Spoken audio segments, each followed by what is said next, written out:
Това видео е нещо като обещание. Казвам се Николай Чакъров, собственик на графити агенция The Grafs и сега ще ви обещая няколко неща. Това са нашите цели за новата 2026 година. Първата от нашите цели за 2026 година е да си вземем наша лична вишка. По този начин ние сме единствената графити агенция в страната с нейна лична вишка. Цел номер 2. Да се наложим на чуждестранни пазари или поне един такъв. Т.е. да излезем и да рисуваме извън България. Цел номер 3. Да изрисуваме 50 детски градини. Това е една наистина голяма цел, обаче въпреки всичко аз мятам, че ние можем да се справим.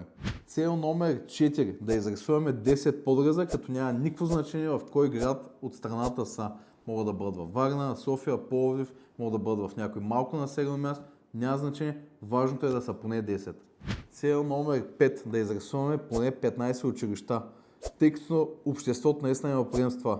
Защото голяма част от младите хора ходят на училище и даже не знаят кои са хората, които стоят зад имената на училищата им. По този начин искаме нашето рисуване да има и образователен характер. Цел номер 6.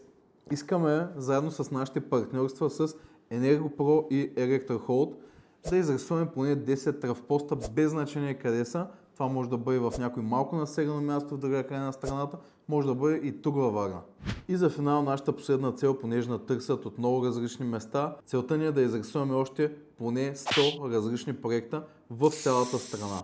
Знаем, че нашите цели са малко амбициозни, но въпреки всичко ще въдържим постоянно в течение. Вие също надържите отговорни.